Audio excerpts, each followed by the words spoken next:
President এবং first লেডিকে ধরে নিয়ে গেছে। বিষয়টি নিয়ে গোটা পৃথিবীতে তোলপাড় চলছে। এ বিষয়ে আপনার মন্তব্য জানতে চাই।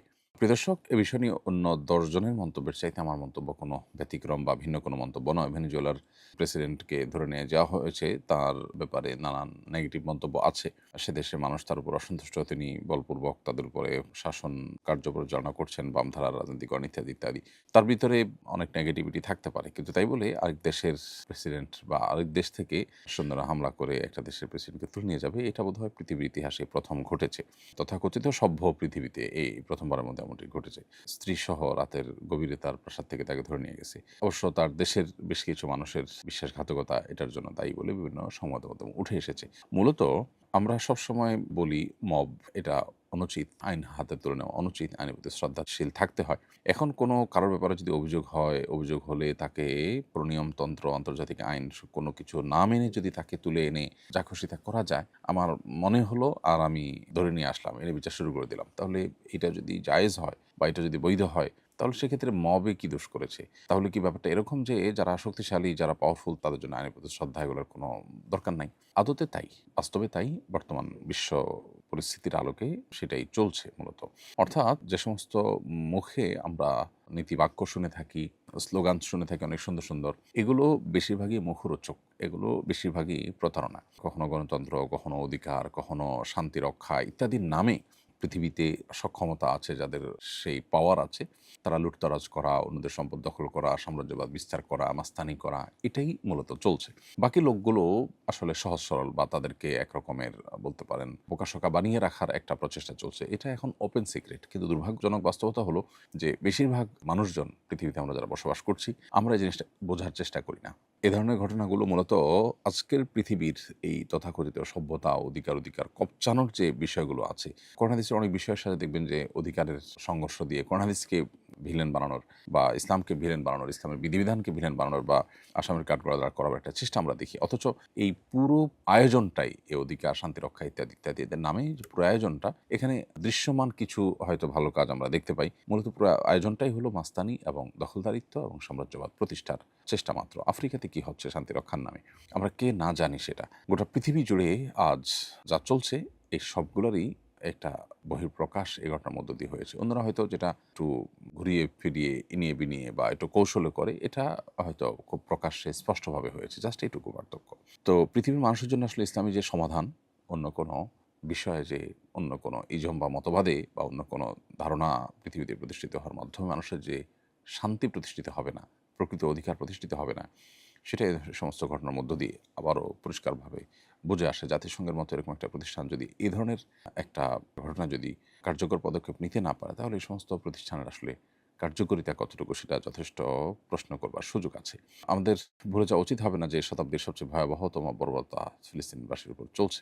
সেটা ভেনেজুয়েলার তুলনায় অনেক বেশি, অনেক ভয়ঙ্কর। অথচ সেটাকে আমরা দেখে না দেখার ভান করছি এবং গোটা পৃথিবীর মানুষের কাছে সহনীয় হয়ে গেছে। যারা করছে, গোটা পৃথিবীর চারপাশ থেকে একটা নরক তৈরি করে একটা এলাকাকে সম্পূর্ণ মাস্তানি এবং গায়ের জোর থেকে যা খুশি তা করার চেষ্টা চলছে এবং সেটাকে পৃথিবীর শক্তিশালী দেশগুলো বিভিন্নভাবে সমর্থন করে যাচ্ছে। এখান থেকেও কি তাদের আসল রূপ, তাদের প্রকৃত চেহারা প্রকাশ পায় না? আল্লাহ তাআলা আমাদেরকে হেদায়েত দান করুন এবং বুঝার তৌফিক দান করুন। আমার স্বামী সুদভিত্তিক কার্যক্রমের সাথে জড়িত। তাকে এই বিষয়ে ইসলামের নির্দেশনা জানিয়ে সতর্ক করলে বলেন, সুদের এই বিধান তখনকার সময়ের সুদের জন্য প্রযোজ্য ছিল, এখনকার সুদের জন্য এই বিধান প্রযোজ্য নয়। তার এই দৃষ্টিভঙ্গির কারণে কি ঈমানের সমস্যা হবে? প্রথম কথা হলো, তার এই দৃষ্টিভঙ্গি পুরোই ভুল এবং তিনি বিভ্রান্তির মধ্যে আছেন। সুদের দুটি প্রকার স্বীকৃত, সেটির একটি হলো রেবান নাসিআহ, আরেকটি হলো রেবাল ফজল। অর্থাৎ নির্দিষ্ট কয়েকটি পণ্য বিশেষ কারণের ভিত্তিতে সেগুলো একটি অপরটির বিনিময়ে যখন কেনাবেচা হবে তখন কম বেশ করে দেওয়া, এটা সুদ। আবার আরেকটা হলো যে লোন নিয়ে সেটা পরবর্তীতে অতিরিক্ত টাকার বিনিময়ে সেটার পরিশোধ করানো বা সেটা আদায় করা, এই চুক্তিতে লোন দেওয়া, সেটা সুদ। সেটাকে বলা হয় রেবা নাসিয়া। এই রেবা নাসিয়া বা রেবাল ফজল উভয় প্রকার রেবাই রেবা, উভয়টাই সুদ। এ ব্যাপারে সারা পৃথিবীতে উল্লেখযোগ্য স্কলারদের কোনো মতপার্থক্য নেই। নবী করিম সাল্লাল্লাহু আলাইহি সাল্লামের সময় রেবাল ফজলের প্রচলন খুব বেশি ছিল, এটা ঠিক। কিন্তু রেবান নাসিআহ যেটা, সেটা সম্পর্কে সুস্পষ্ট বিভিন্ন রেওয়ায়েত রয়েছে এবং উলামায়ে কেরাম এ বিষয়ে একমত অলমোস্ট। একজন সালাফ বলেছেন, কুল্লু কারদিন জাররা নাফআন ফাহুয়া রিবা, যে লোন এর বিনিময়ে কোনো সুবিধা নেওয়া হয় সেটি সুদ। তাহলে রিবার মধ্যে এই লেনদেন যে অন্তর্ভুক্ত সেটা এখান থেকে একেবারে পরিষ্কার। অথচ তিনি যখন এটি বলেছেন, সে ইসলামের সোনালী যুগের স্বর্ণ মানবদের একজন, তখন এই ব্যাংকিং সিস্টেম চালু হয়নি। তাহলে বোঝা গেল যে বর্তমান যে ব্যাংকিং সুদ আছে, ব্যাংকিং যে লেনদেনে যে সুদ আছে, এই সুদের লেনদেন এটাও হারাম। এটাকে হালাল মনে করবার কোনো কারণ নেই। বরং এটিকে হালাল মনে করলে কুফুরের আশঙ্কা পর্যন্ত আছে। তিনি রিবাকে অস্বীকার করছেন কিনা বিষয়টি সে পর্যন্ত গড়াতে পারে।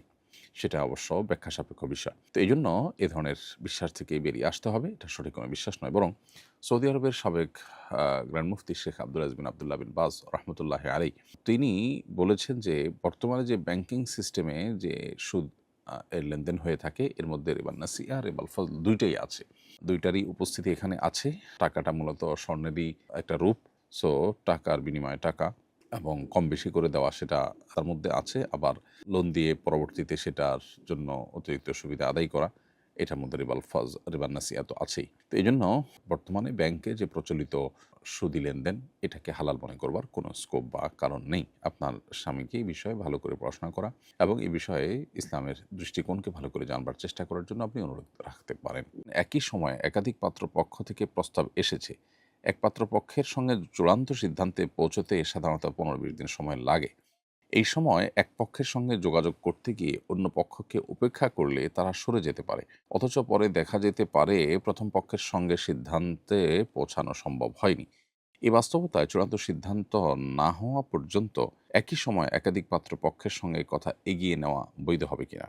একটি পক্ষ চূড়ান্ত হলে অন্য পক্ষকে স্পষ্টভাবে নিষেধ করে দেয়া হবে। বোন, আপনার এই প্রশ্নের উত্তর হলো যে হাদিসে তো আছে, নবী সাল্লাল্লাহু আলাইহি ওয়াসাল্লাম বলেছেন, ওয়ালা ইয়াখতুব আহাদুকুম আলা খিতবাতি আখি, তোমাদের কেউ কারোর প্রস্তাবের উপর প্রস্তাবনা দিবে না।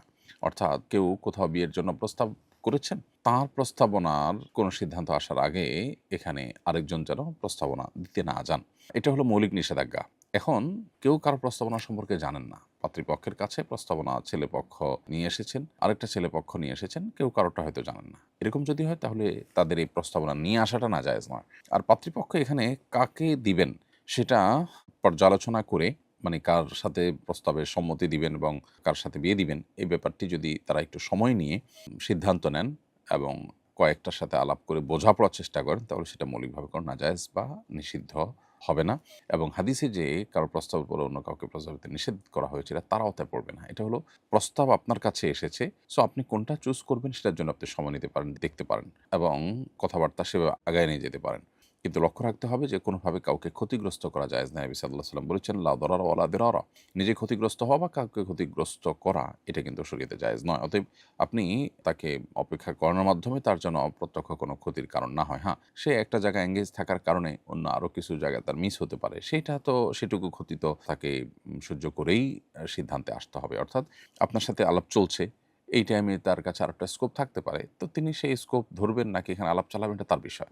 বাট আপনি সিদ্ধান্ত নিতে একটু সময় নিচ্ছেন, বোঝাপড়া করছেন, এটা মৌলিকভাবে নাজায়েজ নয়। এবং কয়েকটার মধ্যে বোঝাপড়া করে আপনি যেকোনো একটাকে ইয়েস বলছেন, সেটা মৌলিকভাবে নাজায়েজ নয়। কিন্তু এটা করতে গিয়ে যদি আপনি তাকে এমনভাবে বোঝান যে হ্যাঁ, আপনার সাথেই আমি আগাচ্ছি এবং সেজন্য আপনি সব সিদ্ধান্ত নিলেন, অথচ তার সাথে আগালেন না, তাহলে তিনি যেন ক্ষতিগ্রস্ত না হন, প্রতারিত না হন, সেদিকটা খেয়াল রাখতে হবে। তাহলে খোলাসা কথা হলো যে মৌলিকভাবে কথা একাধিক পক্ষের সাথে আগায় নেওয়ার মধ্যে কোনো প্রকার নিষেধাজ্ঞা নেই শরীয়ত দৃষ্টিকোণ থেকে, ইনশাআল্লাহ।